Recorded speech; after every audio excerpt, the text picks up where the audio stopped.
My wife and her best friend's brother stole $250, $0 from our joint account. Then she betrayed me by claiming he forced her. And now she's suing me for half the inheritance that's worth over $1 million after I found out she's been secretly plotting against me for years. I never thought I'd be the guy to catch his wife cheating. Honestly, I thought we had a solid marriage, 2 kids, a nice house, decent jobs. But then, one day, everything changed in a matter of hours. It was like I stepped into a nightmare I couldn't wake up from. The craziest part, I found out about her betrayal not because of some obvious sign or a suspicious text. No, it was something far more shocking, something I never expected to uncover. It started with small things. Sarah, my wife, had been acting a little distant lately, more than usual. She'd brush me off when I asked about her day, seemed distracted, and would cancel plans at the last minute. At first, I thought maybe she was stressed at work or just overwhelmed with the kids. But then I noticed her phone. She used to be open about her messages, but suddenly, she was secretive. She'd hide her phone when I entered the room, and her responses became curt and dismissive. One night I was lying in bed scrolling through my emails when I saw a strange number pop up on her phone. She quickly grabbed it, but I caught a glimpse of the screen. It was a message from a guy named Mike, an unfamiliar name. The message was intimate, flirty, and clearly not something you'd send to a friend. My stomach dropped. I was stunned. I didn't even know she was talking to anyone like that. I felt a sinking feeling in my chest, like everything I believed about her was a lie. I decided to dig deeper. Over the next few days, I started noticing more.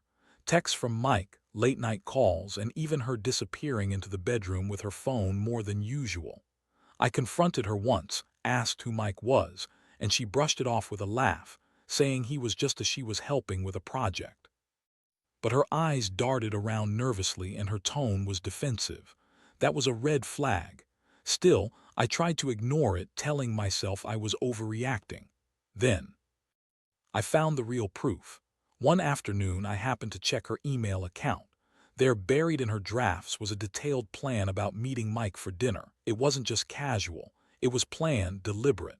They had set a date, and she even mentioned how she was tired of our marriage and wanted something new. That was the moment I knew she'd been lying to me for months. I felt like my world was collapsing.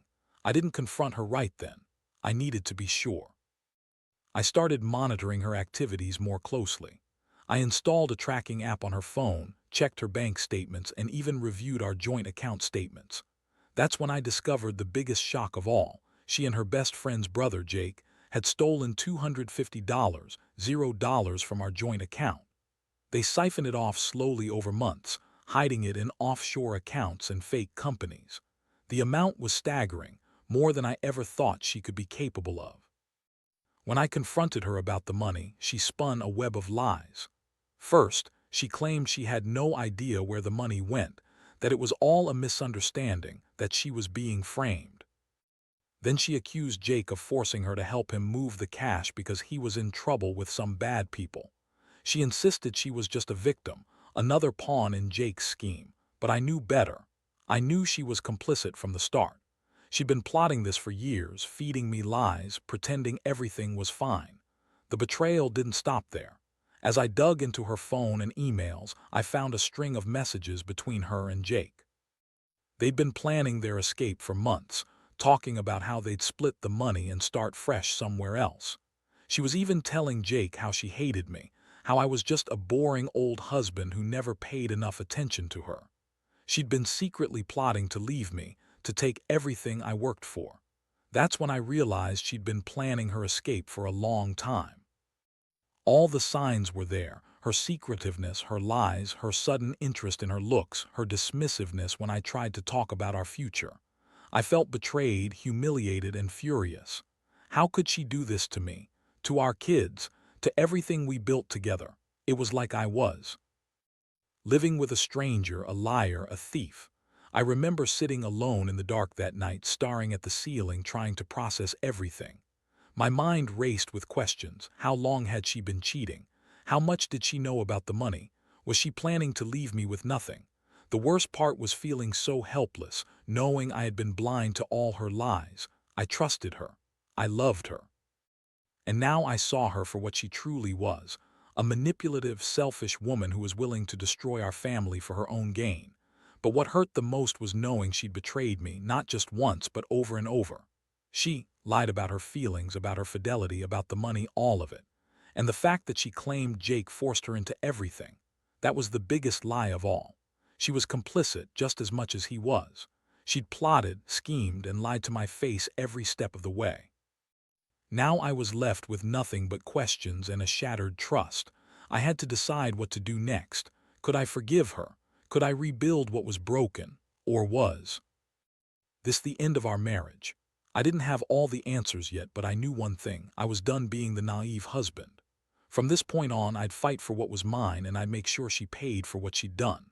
The betrayal was deep, but I was already planning my next step. Revenge, justice, whatever you want to call it. I wasn't going down without a fight.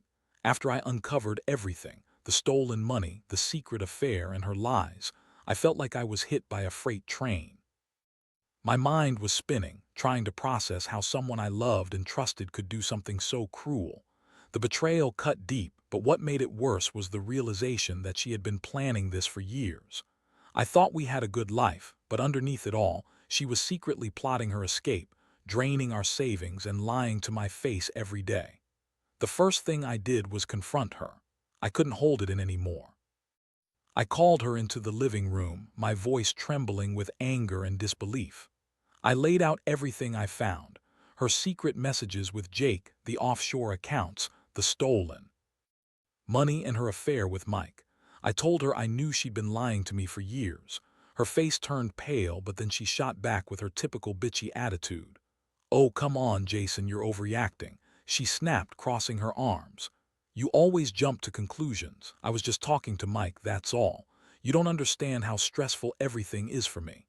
She tried to brush it off like I was making a big deal out of nothing, but I wasn't buying it. Not anymore.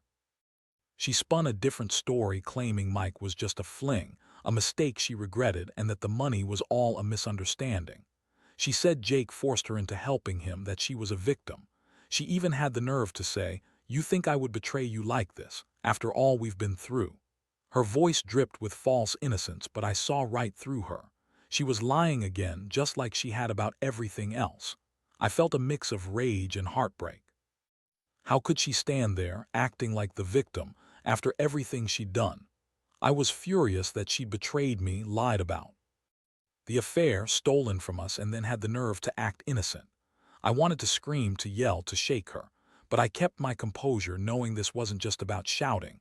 It was about making her face the reality of what she'd done. The emotional toll was brutal. I felt betrayed, humiliated, and angry. I couldn't believe I married someone who was capable of this level of deception. The woman I thought I knew turned out to be a manipulative, selfish liar. Every moment I spent with her felt like I was living a lie, and I wondered how I missed all the signs. How did I not see this coming? Was I blind? Or just too trusting? Over the next few days, I started gathering evidence. I printed out her texts, saved her emails, and even hired a private investigator to confirm what I already suspected, that she was planning to leave me with nothing.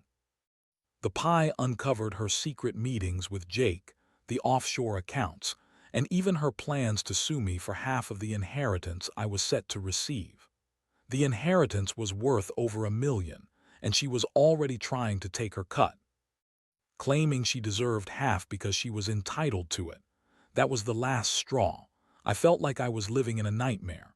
Every time I thought I was close to understanding what had happened, some new piece of evidence appeared, shattering my sense of stability. My trust was completely broken. I felt like I'd been played for a fool, used, manipulated, and left to pick up the pieces of a life I thought was perfect. It was hard to sleep, hard to eat, and even harder to think about the future without feeling sick. But amidst all the chaos, I knew I had to do something. I couldn't let her get away with this. I started planning my next move. I reached out to a lawyer, gathered all the proof I had, and prepared for a fight. I realized that I had to stand up for myself and protect what was mine. I couldn't let her walk away with half the inheritance after betraying me like this. It was time to fight back, to make her face the consequences of her actions. The emotional was exhausting. I went from shock to rage, then to sadness, and finally to a cold resolve. I knew I couldn't fix this marriage, not after what I discovered, but I could make sure she paid for what she'd done. I could make her realize that betrayal has consequences. I was done being the naive husband who believed in fairy tales. Now I was a man on a mission. The hardest part was the realization that I might lose everything: my wife, my family, my peace of mind. But I also knew I couldn't stay silent. I had to fight for my dignity, my money, and my future. If she thought she could steal my life, destroy my trust, and walk away unscathed, she was dead wrong. I was going to make sure she paid, one way or another. As I prepared for the inevitable legal battle, I couldn't help but think about how I got here. How did I miss all the signs? How did she manage to hide her true self for so long? And most of all, why? Why did she do this? Was it just greed? Or was there something more? I still didn't have all the answers, but I knew I'd find them. And when I did, she'd regret ever crossing me. The days that followed were a whirlwind. I spent every spare moment talking to my lawyer, going over every document, every text, every email I had saved or printed. It was like peeling back layers of a rotten onion, each layer revealing more deception, more betrayal. I started to realize just how deep her lies ran, and it made me even angrier. How could she have kept this secret from me for so long? How could she betray me, our kids, everything we built, just for some guy and a pile of stolen cash? Meanwhile, she was still acting like nothing was wrong. She'd throw tantrums, call me controlling, accuse me of invading her privacy, and claim I was just paranoid. "You're overreacting," she'd say with that bitchy tone that made my blood boil. "You're just jealous because I'm not interested in you anymore. Maybe if you paid more attention to me, I wouldn't have to look elsewhere." That was her favorite line lately, trying to turn everything around, making me feel guilty for catching her. But I wasn't falling for that anymore. I saw her for what she was: a manipulative, selfish woman who was trying to save her own ass. I also started digging into her financials more. I hired a forensic accountant to trace the offshore accounts she'd been hiding her money in. Turns out, she and Jake had set up several shell companies, fake businesses that were just fronts to funnel the money out of our joint account. They'd been moving it around for months, trying to cover their tracks, but the accountant uncovered everything. The total amount stolen was over $250, $0. That's $250,000, money I worked hard for, money that was supposed to go toward our kids' education, our retirement, and our future.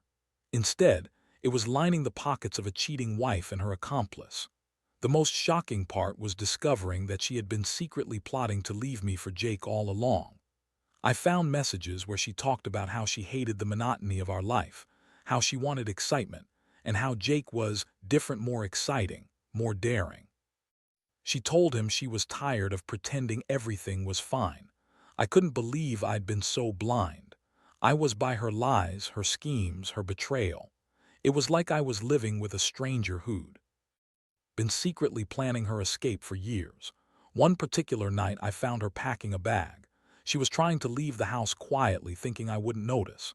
She was sneaking out late, claiming she was going to her sister's house, but I knew better. I confronted her then, and she spun yet another story, crying and pleading, saying she was just going to stay with her sister for a few days to clear her head. But I knew she was heading to meet Jake. I could see it in her eyes. She was desperate to get away, to start her new life. And I was left standing there, feeling helpless and furious. I decided I had to act fast. I called my lawyer again and told him everything I knew. We filed for a temporary restraining order to keep her from leaving with any more of the money. I also gathered all the evidence of her affair and her financial crimes. I wanted to expose her, to make sure she couldn't run off with what was rightfully mine. My lawyer told me I had a strong case for divorce and for reclaiming the stolen funds. That was a small comfort in the chaos, but it gave me hope that I could still come out of this with some justice. The emotional toll was brutal.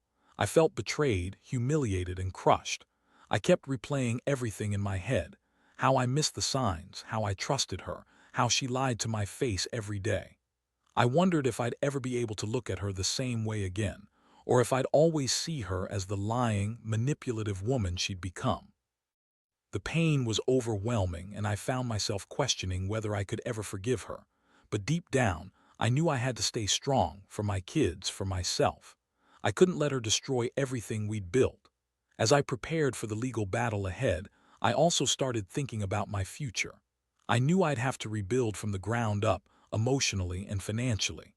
The inheritance I was supposed to get was still in limbo, but I was determined to fight for it. I couldn't let her take half of what I worked for, especially after all she'd done. I had to protect my kids, my assets, and my dignity. I knew it wouldn't be easy, but I was ready to face whatever came next. The hardest part was accepting that my wife, the woman I loved, had betrayed me so completely. It hurt to realize she'd been lying to my face all these years, secretly planning her escape, stealing from us, and cheating on me with Jake and Mike. It felt like my entire world was falling apart, piece by piece. But I also knew I couldn't stay stuck in the past.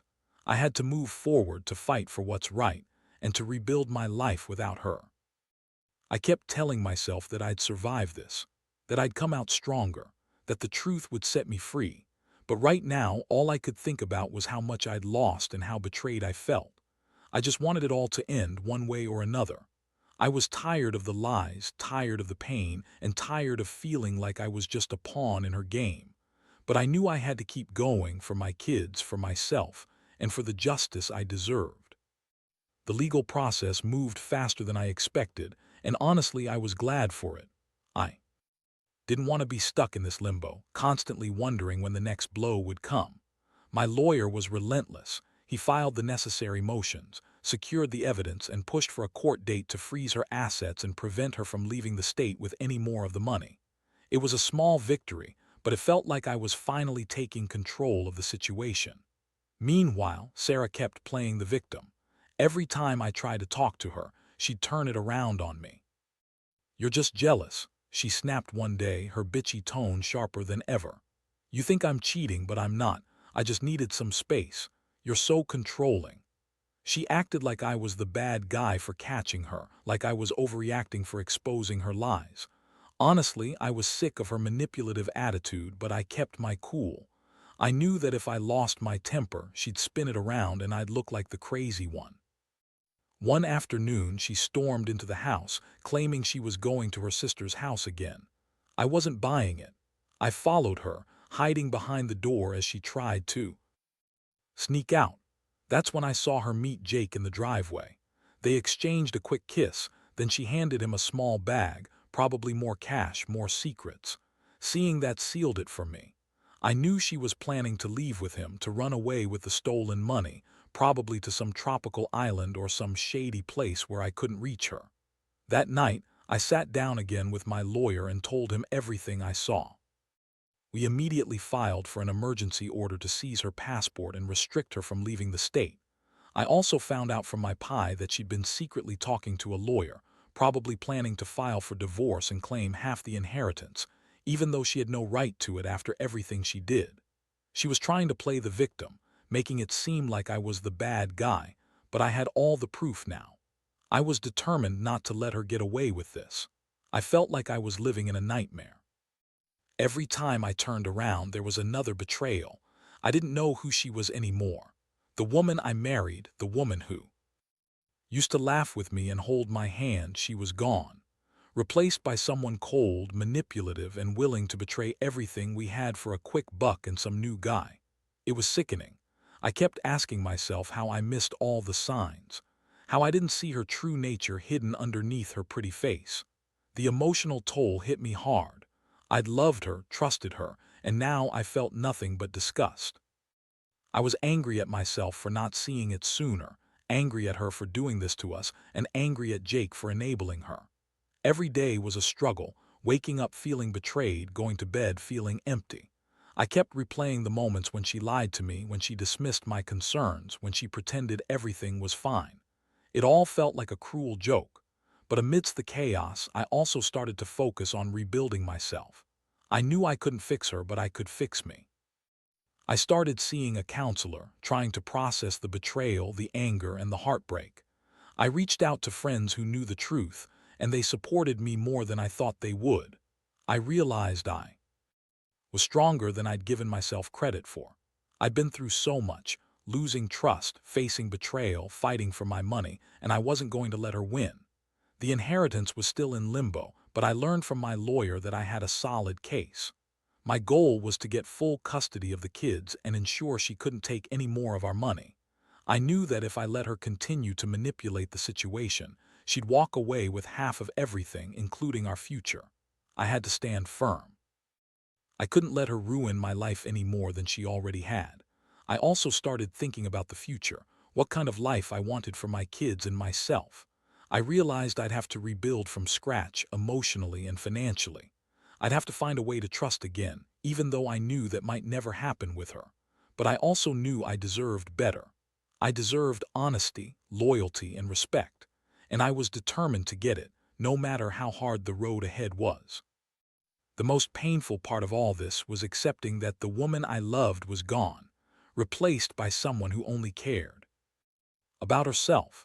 I kept asking myself why she did this, why she betrayed everything we had. Maybe she was never truly happy, maybe she was just greedy. Whatever the reason, it didn't matter anymore. What mattered was taking back control of my life and making sure she paid for her actions. I wasn't going to let her get away with destroying my family and my future. Not without a fight. The legal battle dragged on, and each day felt like a new punch to the gut. I was constantly on edge, waiting for the next surprise, the next betrayal. My lawyer managed to get a court hearing scheduled quickly, and I showed up prepared with every piece of evidence I had: texts, emails, bank statements, everything. Seeing her in court was like looking at a stranger. Sarah sat there with that cold, bitchy expression, trying to act innocent. She was still lying, still spinning her web of deceit, claiming she was just a victim of circumstance.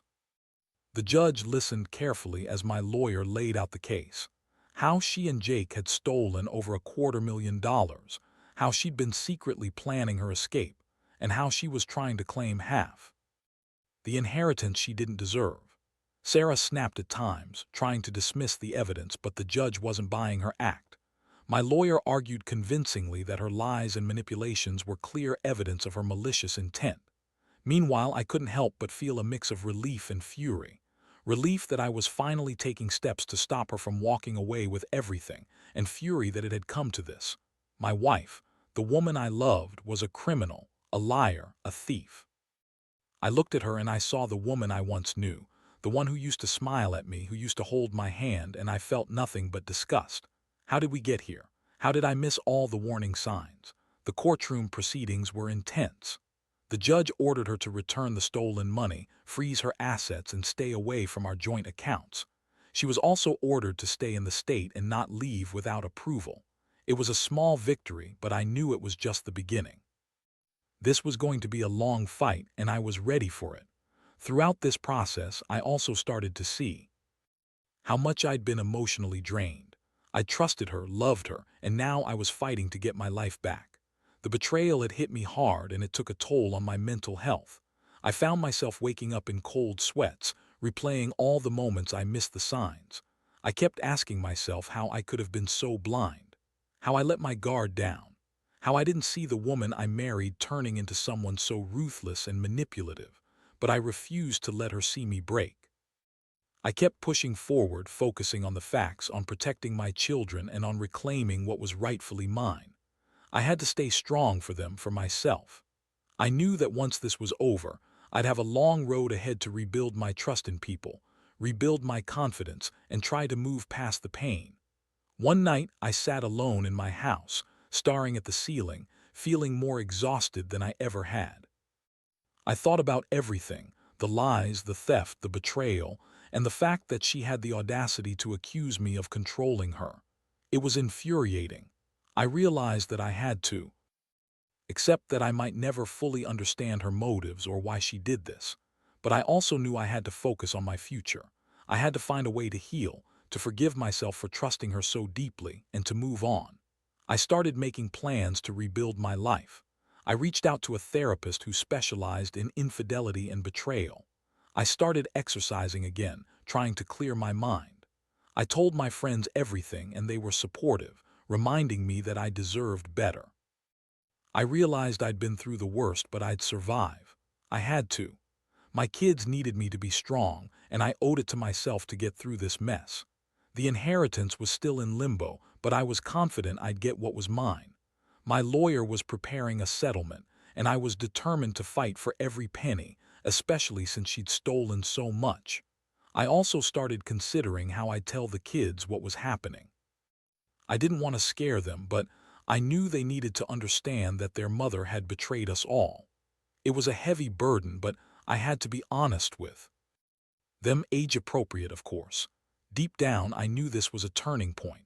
I could either let her ruin me or rise above it. I chose the latter. I refused to let her destroy what little stability I had left. I'd rebuild, I'd recover, and I'd find happiness again. Maybe not with her, but somewhere out there I'd find a way to trust again. For now, I just had to get through the courtroom, the aftermath, and the long, lonely road of healing. I was tired of the lies, tired of the betrayal, but I was also ready to reclaim my life. And I was determined not to let her win. The final court hearing was a whirlwind. Everything I'd fought for, the evidence, the testimonies, the legal arguments, converged in that one tense day. I sat there feeling a strange mixture of exhaustion and relief, knowing that the worst was hopefully behind me. When the judge finally delivered the verdict, it was clear she saw through Sarah's manipulations. The court ordered Sarah to return the stolen money immediately, freeze her assets, and barred her from leaving the state with any of the inheritance or our joint funds. She had no choice but to accept it, her bitchy facade slipping for a moment as she realized she'd lost her last battle. Once the legal dust settled, I felt a strange sense of closure. It wasn't just about the money or the betrayal. It was about reclaiming my dignity. I finally saw things for what they were. Sarah was a manipulative, selfish woman who had lied, stolen, and betrayed everything we built together.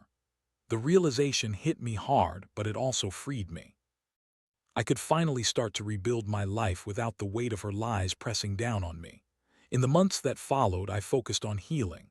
I moved out of the house, rented a small apartment nearby, and started fresh. I cut ties with her entirely. No more calls, no more texts, no contact at all. My kids stayed with me, and I made sure they understood that even though things had been tough, they were loved and protected. I found solace in therapy, talking through everything, the anger, the sadness, the betrayal. It was hard, but it helped me process and let go of the bitterness slowly.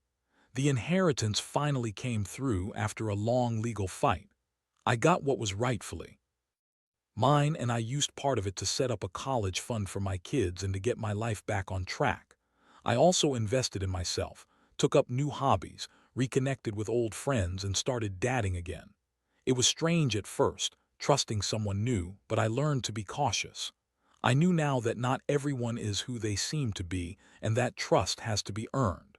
Looking back, I realize how much I've grown from this experience. I learned that betrayal cuts deep, but it also teaches you who your true friends are and what you're really capable of. I learned that sometimes you have to fight for what's yours, even when it feels like the world is against you.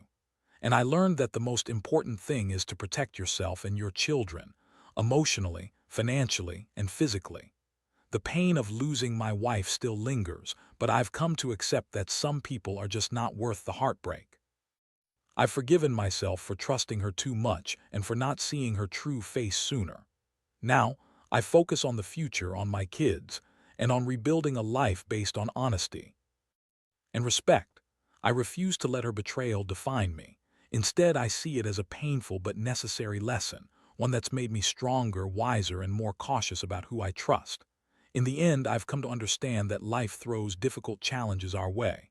Some people will betray us, some will steal from us, and some will lie to our faces. But we have a choice. We can either let that break us, or we can use it to become better, more resilient versions of ourselves. I chose the latter. I will keep moving forward, knowing I survived something that could have shattered me completely. And I will do everything I can to build a better, honest future for me and my children. Because, after everything, that's what truly matters.